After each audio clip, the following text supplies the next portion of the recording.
Hello, everyone, and welcome back to NCOIL One-on-One. With us here today is Mississippi Senator Walter Michel, Chair of the Mississippi Senate Insurance Committee and Chair of the NCOIL Articles of Organization and Bylaw Revision Committee. Senator Michel, thank you so much for joining us today. Good morning, Pat. Looking forward to being with you this morning. Thank you. All right, so let's hop right in here. I want to know how you first got involved in public service. Well, my story is that I ran for office, and the first time I messed up and won. I likely would have probably given up the interest in being in politics if I had lost my first race, but my first race was very unique. The night before a primary election, when I was 29 years old, I was exercising at the YMCA, and one of my friends who happens to be real active in Republican Party politics came up to me and said, "I guess you heard we don't have a candidate for the House race."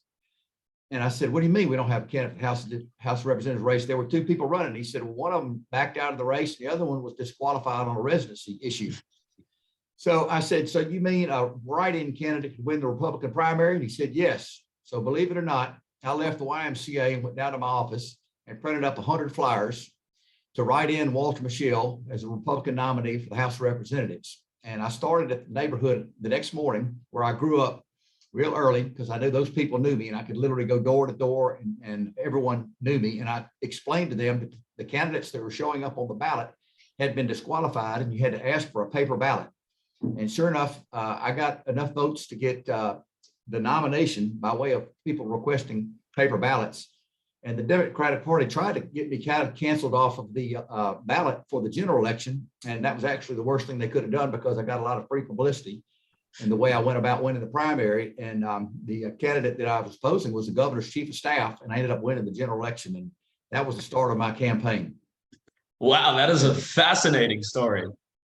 So then once you got into office and you've been in there for a while, what issues have you been most involved working in? Well, tax and finance issues. My background is commercial real estate, and I understand tax issues. I've actually gone and gotten a kind of a master's in real estate tax through the Mississippi and State Association of Realtors, the National Association of Realtors. And I also handle quite a few budgets through Appropriations Committee, and the largest being our Department of Revenue, which is our agency that brings in all our income tax, sales tax, car tax. So it's a very big issue, and I enjoy finance issues. Interesting. So you mentioned that you were involved in commercial real estate. I know, obviously, you're from Mississippi. Were you involved in any of the commercial real estate in the aftermath of Hurricane Katrina? Yes, very much. Hurricane Katrina, I live in this capital city of Jackson. We're 160 miles north of the Mississippi Gulf Coast, which was destroyed. And so at the time, the issues that we were dealing with up in Jackson were very complicated as well. The Congress passed legislation that allowed bonus depreciation. It's kind of similar to what took place after 9/11 that they allowed up in New York City. And that kind of gave a impetus for people to want to rebuild. And we had several large office buildings built with this bonus depreciation that they allowed. There were tax advantages. Another way that the Hurricane Katrina has influenced my time, this time now being chairman of the Insurance Committee in the Mississippi Senate, is our wind pool that we've put together for people to get insurance for on the Gulf Coast that are non-traditional forms. And we had a legislation last year where part of that legislation was coming up for renewal, and we spent quite a bit of time. It dominated the Senate Insurance Committee last year on getting that wind pool insurance back in place so people on the Mississippi Gulf Coast would have a form of insurance. Interesting. So throughout all that time in commercial real estate, did you have any dealings with the insurance industry? How was that experience? Yeah, well, of course, owning a small business, I had less than 10 employees in my commercial real estate business, but we managed property and leased and sold commercial real estate. So of course, I dealt with workers' comp issues. We have maintenance personnel, certainly property and casualty. I have bought and sold some office buildings, some timberland, and as well as liability insurance as well. So that was my interaction. There was always something going on with insurance when you own real estate and when you sell real estate. Interesting. So just moving on, how did you first hear about NCOIL and how many years you've been involved?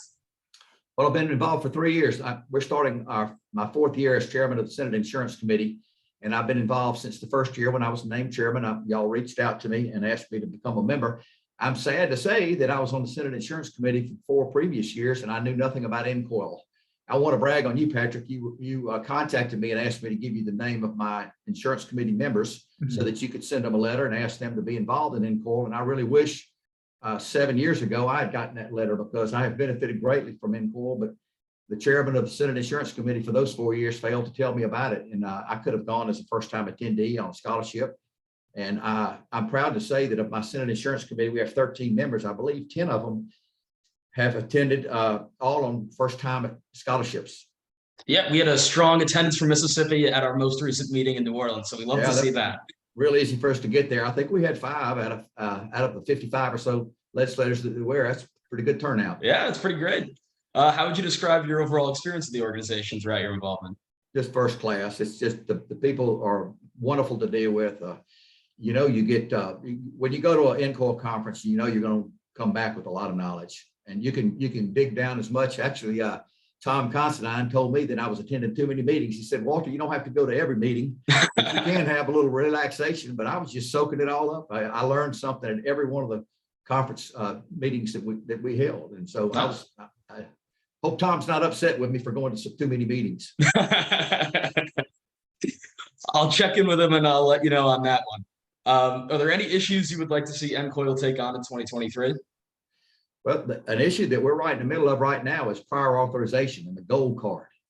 I had asked y'all to please have a follow-up in New Orleans, and y'all were kind enough to do that. The state of Louisiana passed a prior authorization bill last year, and Commissioner Donelon gave an update on that, and the committee had an update on that. We literally just brought a bill out of committee last Thursday, and it'll be debated on the floor of the Senate. When we first heard about gold card, Texas was the only state that had a gold card, and now I understand there's close to as many as a dozen states, and I've been able to interact with some of those states through NCOIL and seeing how they brought their bill out. And we have molded some of the things we've heard from the many different states into a bill that I got out of committee last week with unanimous vote. Nice. There you go. Love to see NCOIL out in the States. What would you say is maybe one of your most valuable takeaways of being an NCOIL member, and how do you think that maybe ties into encouraging new legislators to start attending? It's the interaction that I have with other colleagues. It's the interaction I have with insurance commissioners. It's an interaction that I have with industry people from many different organizations and insurance companies.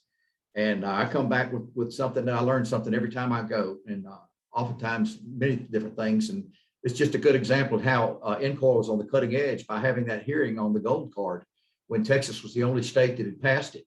And look how popular it's become. And NCOIL is responsible for getting that out throughout the network of legislators that we have as members of NCOIL. That's great to hear. So do you have a favorite model law or topic that we've discussed throughout the year? Well, we're working also on the pet insurance model bill. Oh, yeah. And I would say gold card, but you don't have a model law on that yet, a model bill on that. But the pet insurance model, we studied that down in New Orleans. And that was another one that we got out of our committee last Thursday, and we'll be on the floor of the Senate. We'll probably take that up later this week. Don't expect any problems at all with it. And it's good to have the consistency of the model bills throughout the states. I know it helps the insurance companies and it helps the regulators as well. Sounds like you got a busy session going on out in Mississippi. We do. We're a month in now, so we've just reported all bills out of committee, and the deadline is tomorrow for all bills to be reported out of committee or they die, and then we'll be going 100 miles an hour on the Senate floor handling debate. Nice. So naturally, we've discussed a lot of the positive things about NCOIL, but of course, there's always things we can do to keep improving. What would you like to see change or improve in the next couple of years? I'll just keep us updated on new trends that are occurring. I guess the only thing I've mentioned this to you and Tom, is that unfortunately Mississippi's in session when we had the spring meeting coming up in San Diego. We're going to miss it by about 2 weeks. And I understand in future years, you're going to have those spring meetings a little later. I don't know how many states are in session, but we're in session January through first part of April. And unfortunately, I'll miss that because it's the last 2 weeks and I have some really big appropriations budget I'll be dealing with real busily during that period of time. And I know you've already reacted to that, so I appreciate that. Yeah, well, we're certainly going to miss you in San Diego, but we got 2 more meetings after that in 2023. I'll be at those. Unfortunately, I'd sure like to be in San Diego, get out of this cold weather. That's for sure. All right, so this wraps up this month's NCOIL one-on-one interview with Mississippi Senator Walter Michel. Senator Michel, thank you so much for taking the time. Thanks so much, Pat. Thanks.